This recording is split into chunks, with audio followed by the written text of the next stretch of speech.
Baik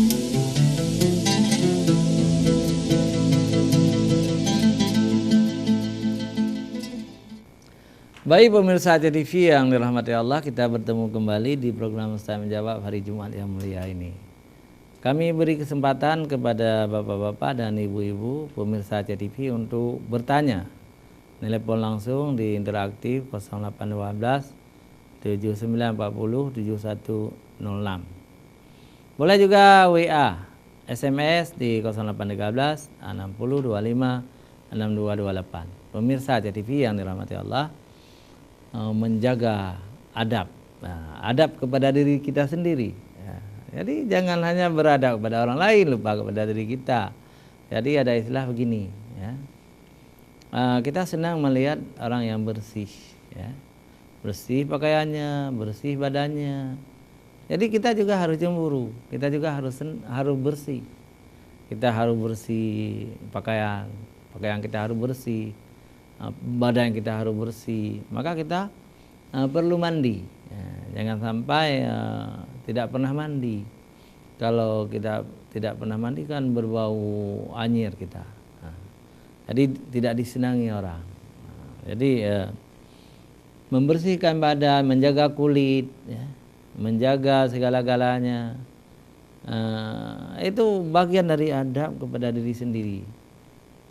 Jangan sampai ada orang yang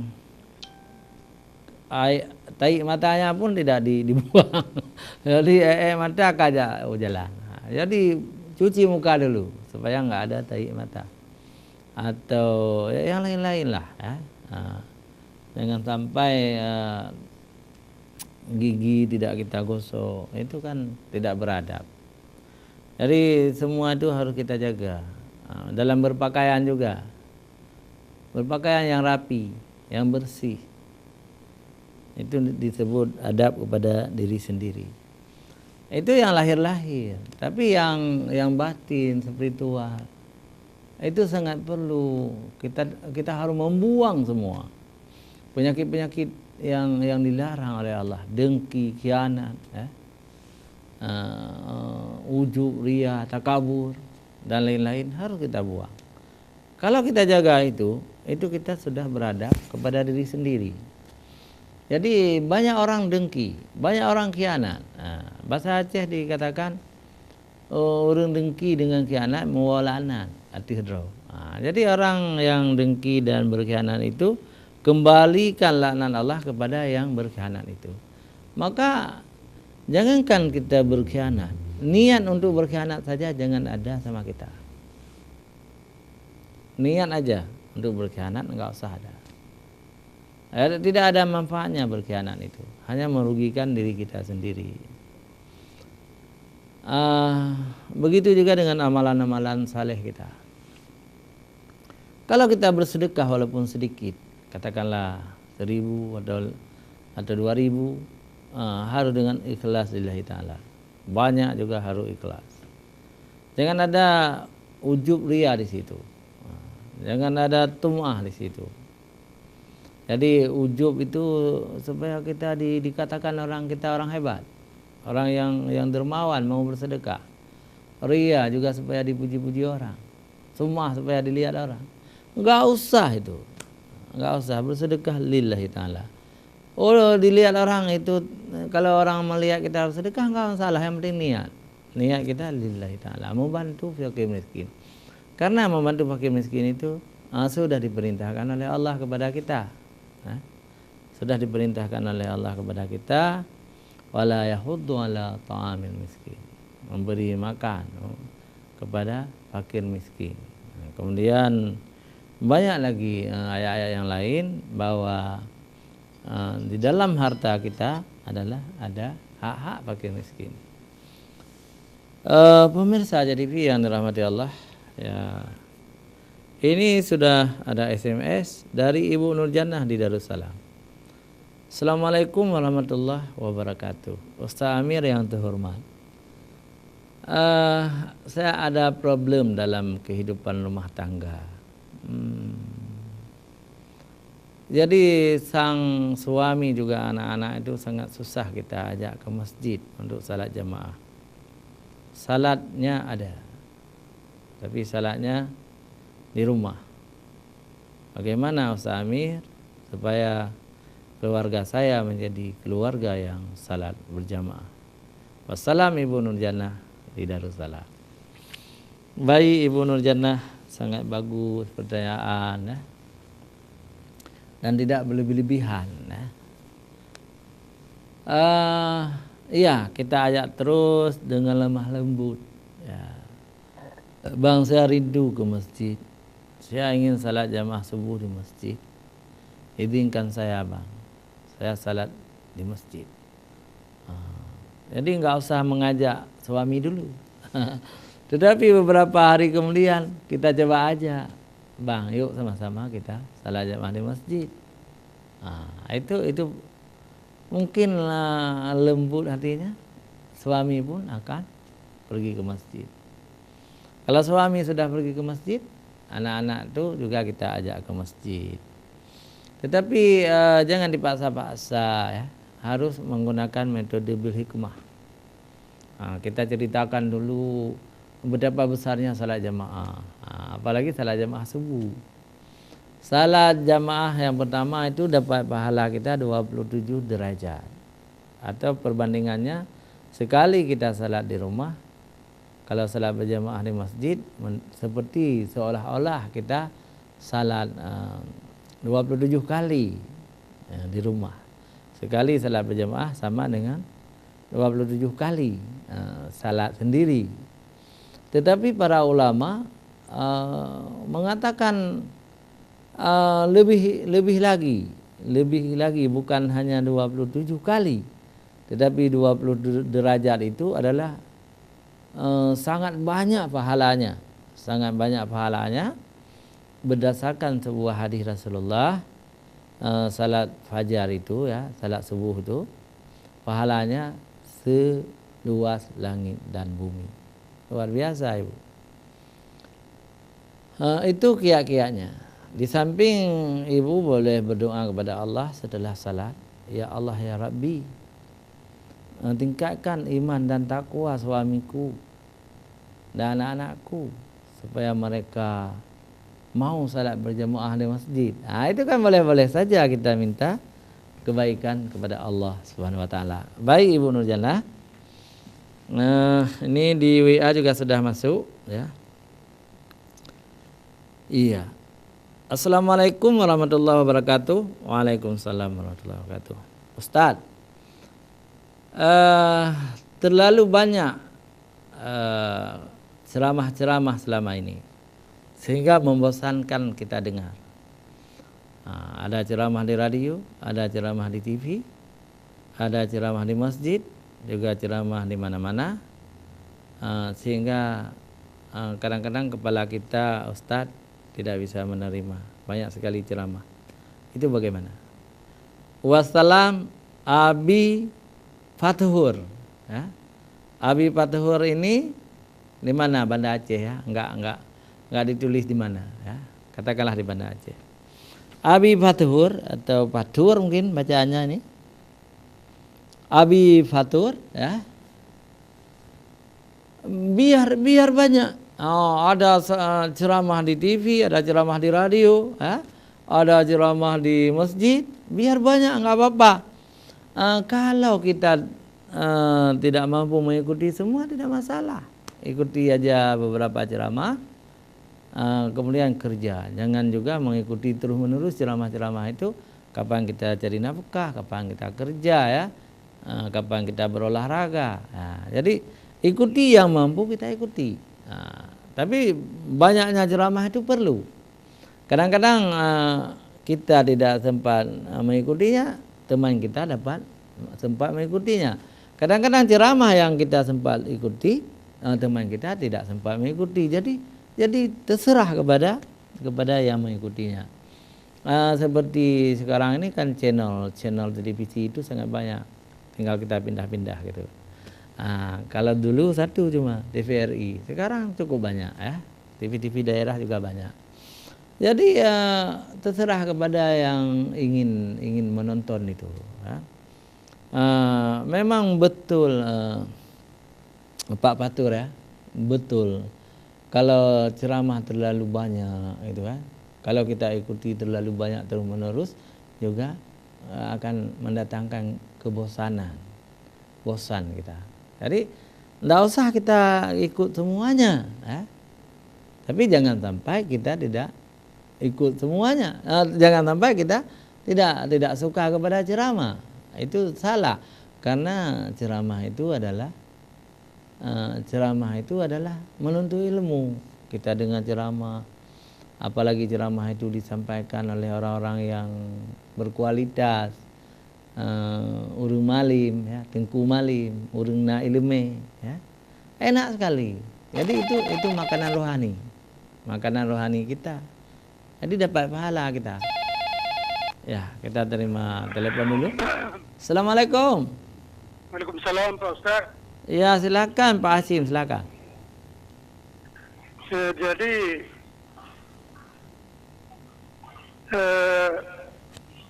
saya ingin menanyakan bagaimana gambaran umum adab masyarakat kita di Aceh ini, atau di Banda Aceh khususnya ya. Ya. Apakah menurut penilaian Pak Ustaz masih kurang atau cukup atau sudah baik? Jadi indikatornya misalnya berlalu lintas, Ya. merokok di depan umum, Ya. masih ada yang berbicara kasar. Di iklan juga tidak menunjukkan contoh yang baik. Mudah-mudahan. Ya. Kemudian sudah menyepak kaki orang, tidak tahu minta maaf. Kemudian orang mengucapkan terima kasih, nggak mau jawab. Mohon. Apalagi senyum ya. Ya. Umumnya saya lihat lo yang ngomong pada kata Ustadz, senyum itu sedekah. Kerapian apalagi ya. Kerapian bagi orang secara umum yang masih rendah juga saya lihat. Jadi begitu saja. Olehnya ada beberapa istilah Pak Ustadz yang mirip-mirip ya. Ada adab, ada akhlak, ada etika, ada sopan santun. Ini nana beda-beda tipis ya, gimana? Iya. Jadi jangan lupa bahwa di Darussalam juga ada fakultas adab. Jadi kok saya lihat masih kurang adab kita di Aceh ini. Iya. Terima kasih. Assalamualaikum. Waalaikumsalam warahmatullahi wabarakatuh. Menarik sekali apa yang ditanya oleh Bapak Hasyim. Cuma saya dengan Bapak Hasyim ada sedikit hal yang lucu. Hati begitu menyatu, tetapi saya belum pernah berjumpa dengan Bapak Hasyim ya. Mudah-mudahan Allah menjumpakan nanti. Kita minum kopi bersama, kita bicara masalah hal-hal yang baik ya. Saya rindu untuk minum kopi dengan Bapak Hasyim. Kita akui di Aceh ini kita belum bisa puas dengan adab, tingkah laku orang-orang Aceh, remaja kita, orang tua kita, semuanya. Tapi kita harus terus-menerus mengajak mereka untuk beradab kepada diri mereka sendiri dan kepada lingkungannya. Adab itu sopan santun, akhlak, etika itu sama. Kalaupun nanti ada nuansa yang berbeda, sedikit berbeda, sangat tergantung di mana letak itu. Misalnya Fakultas Adab di UIN ya. Itu artinya Fakultas Sastra Arab ya. Saya juga alumni Fakultas Adab ya, jurusan Sejarah Kebudayaan Islam. Yang diharapkan alumni Fakultas Adab itu mampu berbahasa yang santun, terutama mempelajari bahasa Al-Quran, bahasa Arab. Juga mereka harus berakhlak mulia. Jadi adab di situ adab bermakna sastra. Tetapi adab sehari-hari kita dengan orang tua, dengan masyarakat itu lebih bernuansa kepada akhlak, etika. Banyak orang yang melanggar lalu lintas. Itu bagian dari melanggar adab, ya. Ada yang merokok di depan umum. Merokok itu kan tidak baik. Sebaiknya jangan merokok lagi lah. Tapi kalaupun tidak mampu menahan rokok, jangan merokok di depan umum, terutama dalam mobil umum. Itu sangat berbahaya. Juga jangan merokok dalam kamar di rumah. Ada sejumlah ibu yang mengeluh kepada saya bahwa suaminya merokok di dalam kamar, anaknya masih kecil, itu bisa merusak paru-paru anak. Ada laki-laki yang sambil menggendong anaknya merokok, anak kecil digendong, dipeluk atau di atas bahunya bapaknya merokok. Itu juga melanggar adab kepada diri mereka sendiri dan kepada orang lain. Apalagi yang lucu-lucu tadi, misalnya menginjak kaki orang tidak minta maaf, ya. Orang sudah aduh sakitnya, orang itu tidak minta maaf. Jadi kalau sempat kita injak kaki orang, minta maaf lah gitu.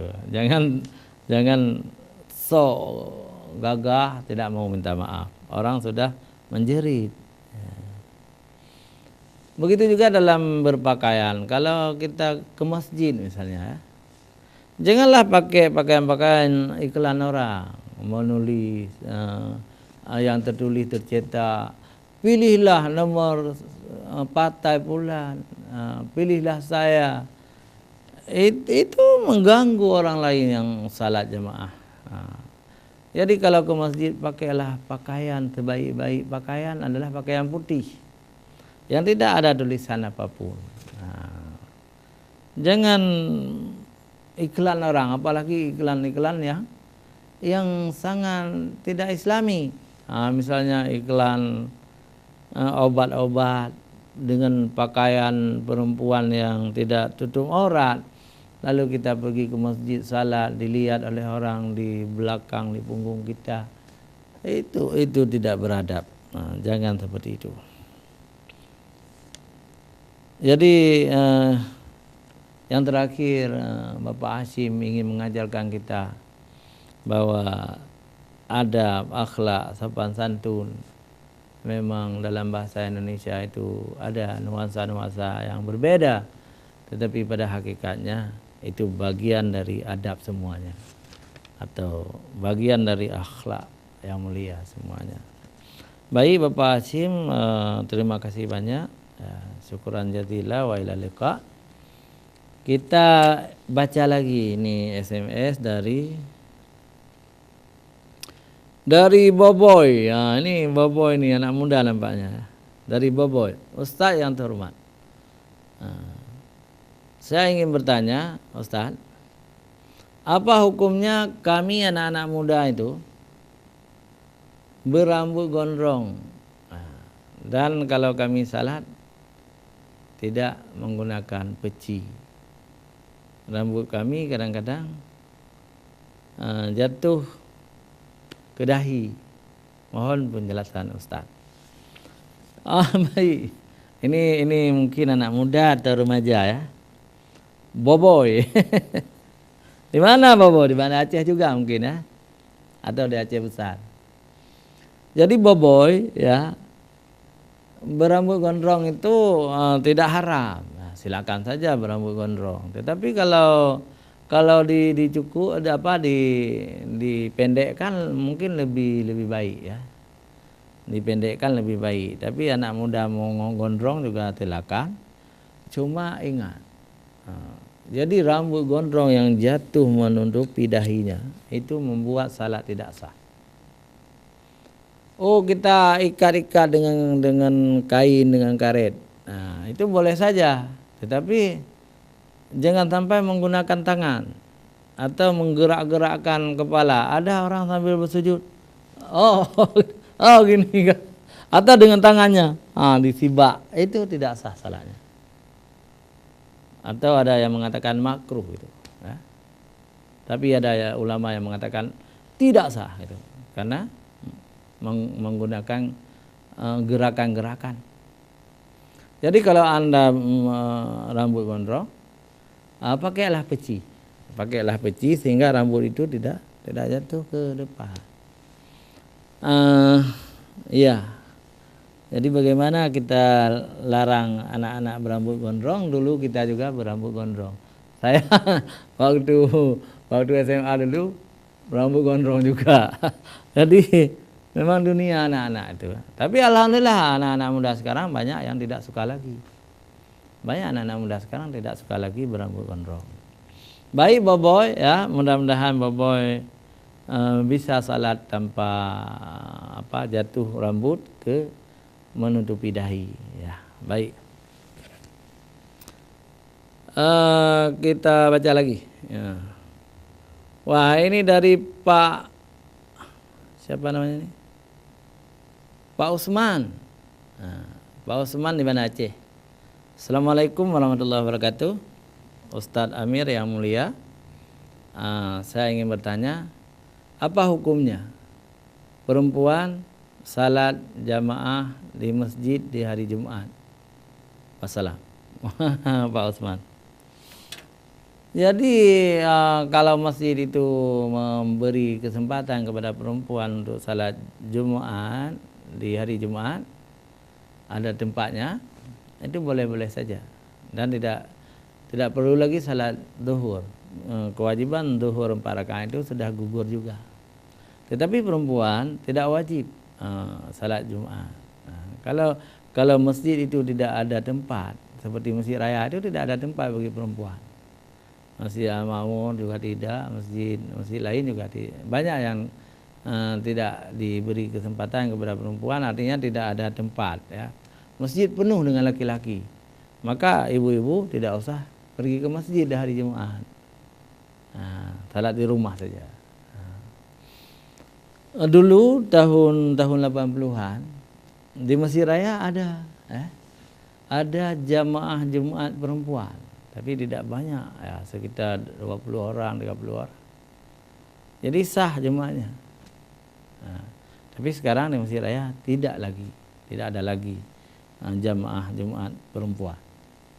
Demikian Pak Usman ya. Ada lagi ya. Saya lihat ke WA ya.